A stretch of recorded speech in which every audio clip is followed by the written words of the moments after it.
The Portofino's reason for being is unambiguous.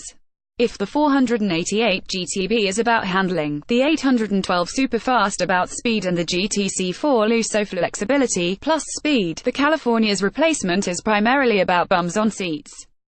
Specifically new bums.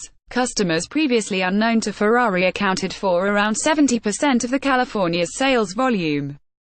No less importantly for Maranello, these were not buyers talked out of a 488 by virtue of a lower asking price, but were apparently people who would never dream of buying a mid-engined supercar in the first place. Attracting this sort of patron meant building a certain sort of car, one that Ferrari could not necessarily boast much experience of. Certainly it had built 22s before, and front-engined Grand Touras, and drop-tops, but never in the same package, and never with the implied usability that a non-488 sort of enthusiast might expect. Consequently, while the old California improved as it matured, it remained caught between pillar and post, being neither a sublime riding GT nor precisely a thrill-a-minute Ferrari either. In replacing it, Maranello claims to have listened to buyers like never before. Fully 85% of them used their California as a daily driver, and 30% even claimed to make regular use of the back seats. As a result, the Portofino does not fall far from the tree. There's a folding tin-top roof, with all its usual drawbacks and advantages, a turbocharged V8 engine in the nose, a platform and chassis overhaul to point where they could be called new, and a comprehensive reworking of the car's styling. The latter is to the Portofino's considerable benefit. Only the most generous spectator would describe the California as memorable. Its follow-up is much more comely, and a better fit for the design language currently in vogue at Maranello, too. Granted, there's a tiny bit of fuss about some of the new creases and a question mark lingering over the proportions of that back end with the lid down, but a prettier nose and the swoop of the roofline, delivering a proper two-box fastback silhouette, has rendered a sleeker, more satisfying brand of convertible. No less gratifying is the effort put in underneath, where it seems Ferrari's engineers have diligently rethought, redesigned and recast most of the car's existing architecture so that 80 kilograms might be subtracted from the curb weight claimed for the California T. Commensurately, body stiffness has climbed by 35%. Maranello says that new components are to thank for a lighter roof, too, always the most convenient place to subtract mass from a tin top.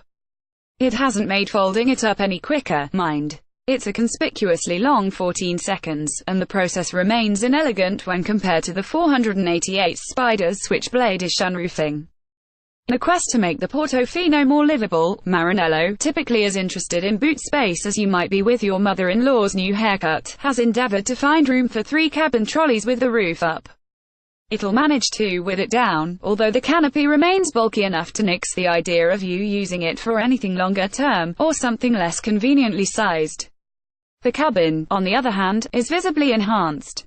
Most of the hard points are unchanged, but Ferrari has subtly revamped much of what you see and touch for the better.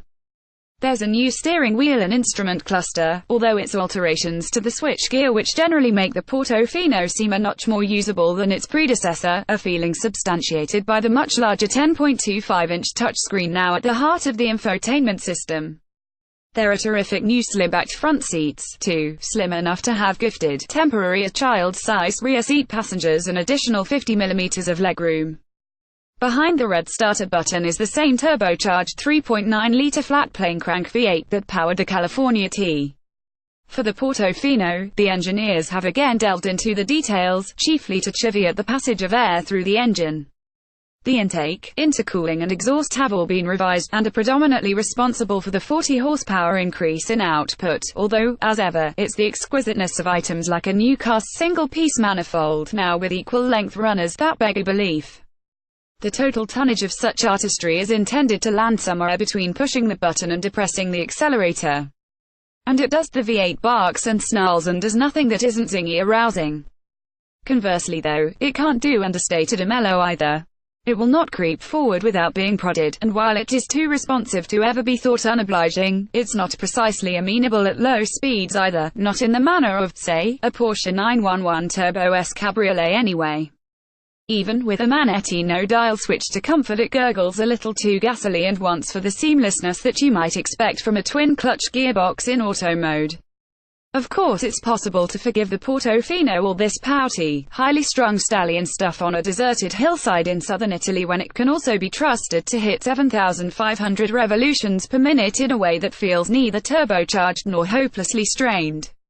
In sport mode, with the paddles in play, the gear ratios suddenly shunt together with heft and speed, complementing an engine that never demeans itself with too much linearity or mid-range paunch, but instead revs progressively and impeccably, and perhaps a little more vigorously than its forebear managed.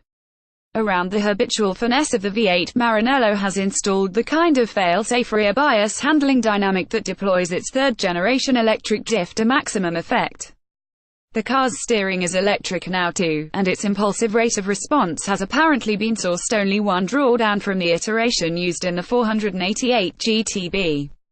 There's a faint lack of build-up to the way the rack gathers resistance, although your inputs are made to seem so direct that it's disarmingly easy to send the Portofino into corners with cheery abandon and wait for the E-diff and F1 track system to compute an exit strategy. Elsewhere that reliance would be made to feel contrived, but Ferrari's algorithms are too sophisticated to get in the way of a rational amount of fun, especially when they've been underpinned by the introduction of stiffer springs and the latest Magna-Ride adaptive damping system. Compared to the California, it's the Portofino's tighter body control and lateral sense of poise that makes it seem so biddable. And while there are inevitably holes to pick, there's no side-slip control here and far too much travel in the brake pedal. The car makes a fair fist of being a Ferrari against an arcade game backdrop. The broader issues crop up when you return to earth and just want it to be a benign sort of Grand Tourer again. Even with comfort mode or the now familiar, bumpy road damper setting engaged, there isn't enough leeway in the new springs to prevent the car from becoming agitated over the kind of middling disruptions that a close rival might judiciously smooth away. On main roads not dissimilar to those found in the UK, this tended to make for a forgettable, turbulent sort of progress at precisely the time when a six-figure cabriolet ought to have been soothingly good company.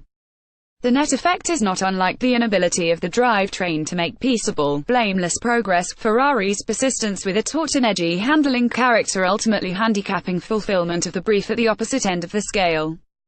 Of course that rather makes the car like a chip off the old block, neither one thing or the other, doomed by a mandate just broad enough for Maranello to fail to wrap its collective head around. But the new model is comfortably better than that. Better looking, better furnished, better finished, faster and likably sharper, too. A finer Ferrari then. It's just no better at being a four-seat GT car.